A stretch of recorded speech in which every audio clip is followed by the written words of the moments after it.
Как ты попал сюда? Я не понимаю, куда это сюда, но будет интересно. Ладно, не поднимайся и не двигайся. Привет! Сегодня покажу один из моих проектов по саунд-дизайну изнутри. Глянем на инструменты, приемы, как я звуком объединяю сцены между собой. И, пользуясь случаем, я объясню свою философию, взгляды, как я рассуждаю в процессе работы. И постараюсь сильно не выражаться в терминах, чтобы было понятно даже начинающим для создания своей особой магии.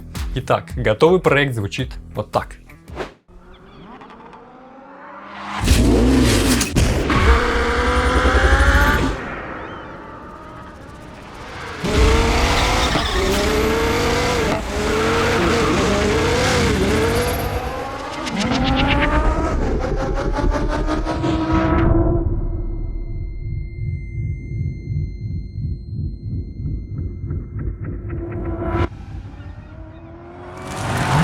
Да, это то самое видео, которое я озвучил после разбора ролика The Last Viper. Кто не знает, в тот раз мы изучали звук в ролике, а потом пробовали его повторить. И вообще, на этом канале и в инстаграме мы разбираемся в работе звука, звуковых эффектах, саунд-дизайне. Впереди еще много интересного, приглашаю подписаться. Итак, я спросил у ребят в инстаграме, интересно ли посмотреть на проект изнутри, и оказалось, что многим интересно. И правильно, он относительно простой, но получилось уместить довольно много приемов. Погнали!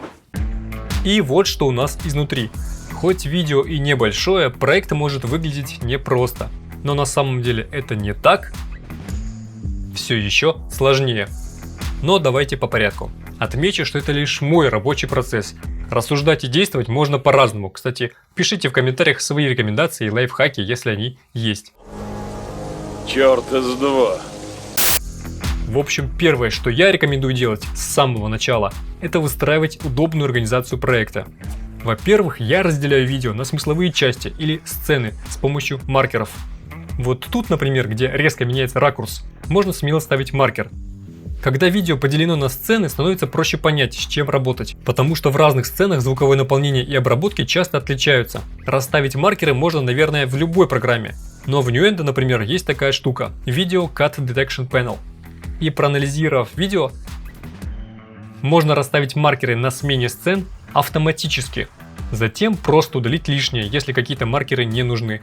Крутая функция, очень экономит время. Ладно, вот тут у меня уже все расставлено. Тут есть обычные маркеры и циклические. Обычные для быстрого перемещения между частями, а циклические, чтобы можно было зациклить кусочек видео и сфокусироваться именно на нем. И подписать что-то для себя, например, название или другие пометки, чтобы быстро ориентироваться. И во-вторых, каждая сцена у меня имеет отдельную папку звуков, которые объединены в группы. То есть в любой момент я могу просто отключить сцену или менять ее громкость. Кстати, эти папки имеют те же названия и цвет, что и циклические маркеры. Такая организация, на мой взгляд, разгружает внимание и работается проще, особенно на этапе сведения. Но сама работа начиналась еще даже не здесь. Спасибо тебе. А раньше ты сказать не мог. В целом я выделяю три больших процесса или задачи, которые нужно решить. Это поиск или создание звуков, сведение и финализация.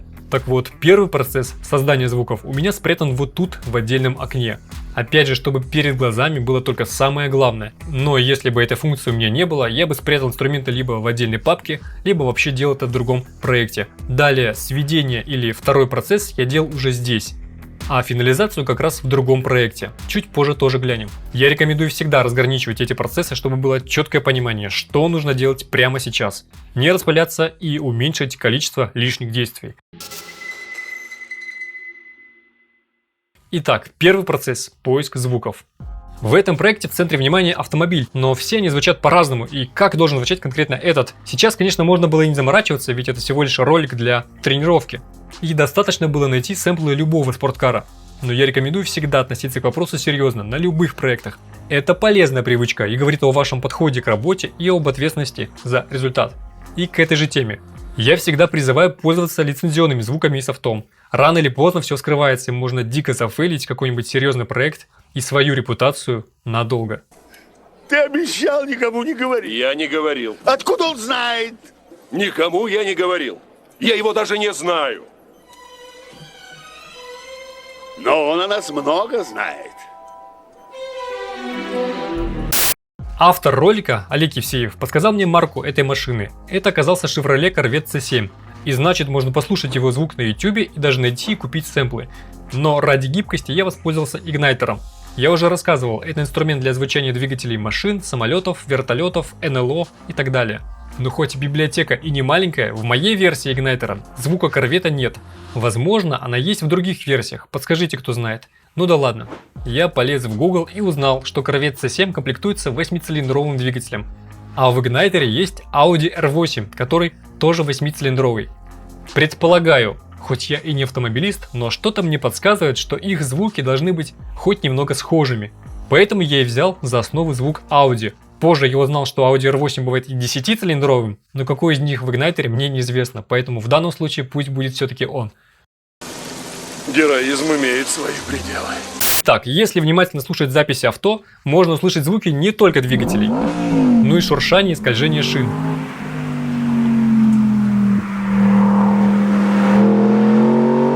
Встречаются звуки гравия, камней, песка и звуки рассекаемого воздуха. И часто эффект Доплера, то есть меняется высота звука.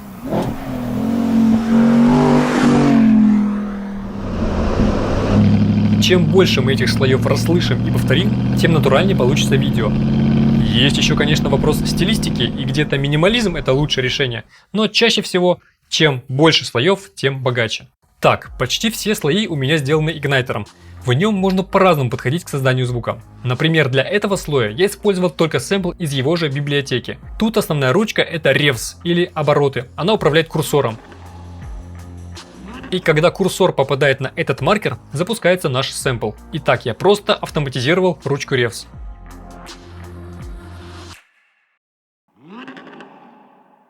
Остальные игнайтеры работают точно так же, но где-то использованы сэмплы, как тут, а где-то я программировал работу двигателя через вкладку Granular.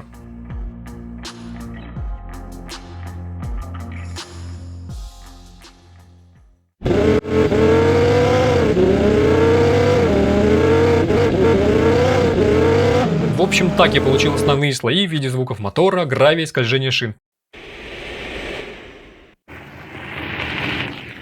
Я только поправил их встроенным эквалайзером и доплером, чтобы отдалить звук и сымитировать движение. Я все отрендерил в аудиодорожке и далее собирал звук и сводил уже здесь.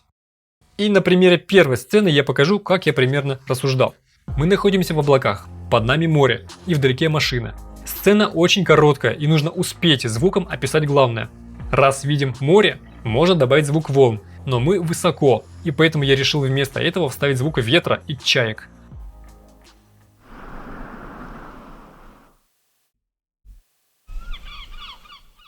Я помню, что при первом просмотре я машину едва заметил, но поскольку это видео про нее, надо эту машину показать очень четко. Для этого я использовал два слоя двигателя. Один звучит резкими прострелами и нужен именно для привлечения внимания. А другой повышается по тону и играет роль райзера, подготавливая нас к следующей сцене.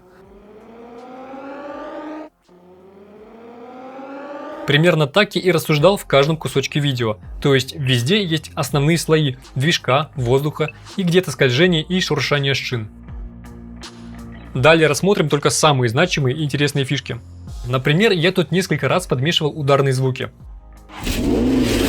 На мой взгляд, это хорошо акцентирует внимание, делает динамику менее однородной и скучной, и появляется кинематографичный характер. Это особенно хорошо работает при жесткой монтажной склейке. Я использовал звуки типа хит и бум из трейлерных библиотек. А вот в этой сцене получился интересный составной звук. Первый удар я сделал из нескольких слоев, но он нужен только для первоначального импульса.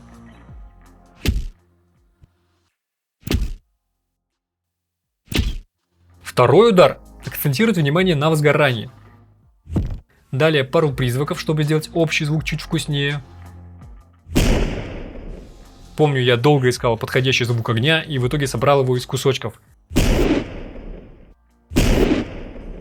Получается такая звуковая микроистория, будто сначала набирается мощь, всасывается куда-то и затем с огнем вылетает. Об этом я еще скажу чуть позже. А еще тут есть небольшой яркий клик. Он как бы разделяет фазы до и после, и общий смысл становится яснее. Вот без клика. А вот с ним. В идеале то, что вы насобирали из кучи разных звуков, должно звучать так, будто это один объект, а не несколько.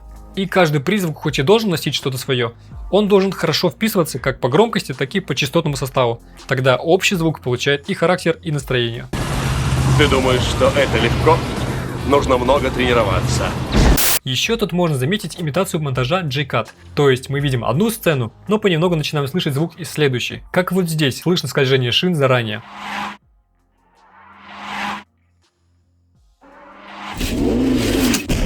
А тут рев двигателя из следующей сцены.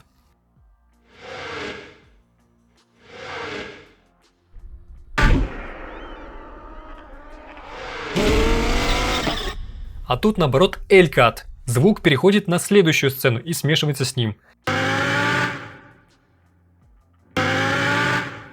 Я с помощью реверберации просто продлил звук. Это особенно хорошо работает, если видео склеено через плавные фейды или затухание, как здесь.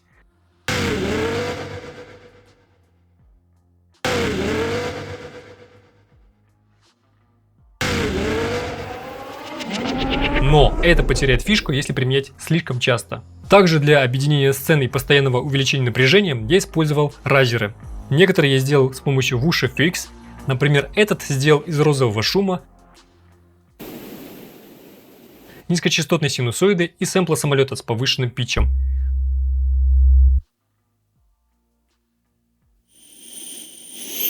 На весь райзер я применил LFO или огибающую, чтобы создать дрожащий эффект для поддержки дрожания в кадре. И это становится быстрее к концу сцены. Просто автоматизировал частоту огибающей. В этой сцене я получил вот такой райзер, который еще и заменил шуршание шин.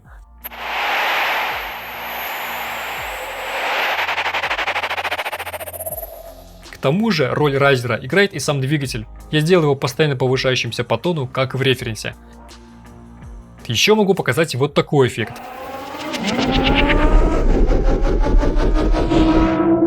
Сначала сделал много повторяющихся в уши тем же самым инструментом. Призвук меняется с помощью автоматизированной фильтрации. А потом низкие частоты двигателя давятся с помощью компрессора в тот момент, когда звучат в уши.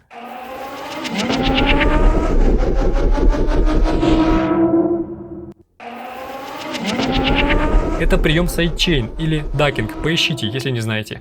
Основная сложность в тонкой настройке атаки и релиза компрессора, чтобы звук получался более-менее гибким, а не рваным.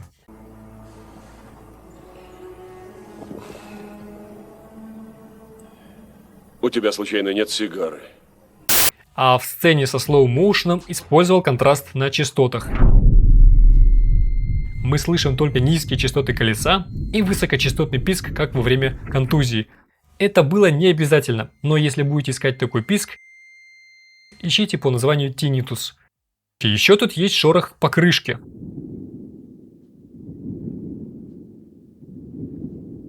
А звук вращения сначала звучал вот так. То есть я сделал вот такой механическо-металлический вуш, а затем плавно срезаются высокие частоты и постепенно раскрываются по мере выхода из слоу-моушена.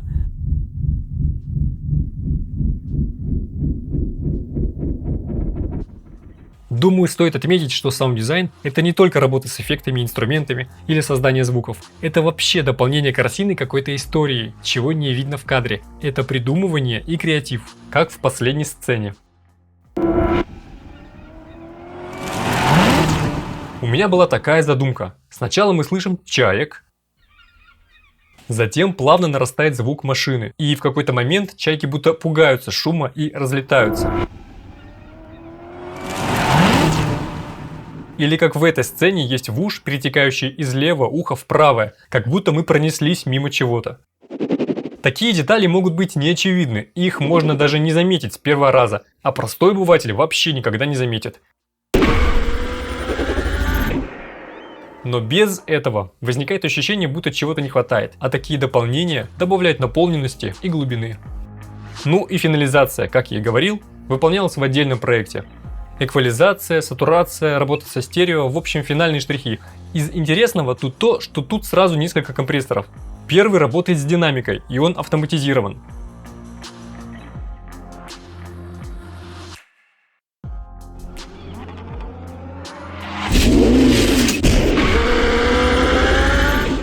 а вторым я просто сильнее поджимаю для более громкого звука, как в референсе.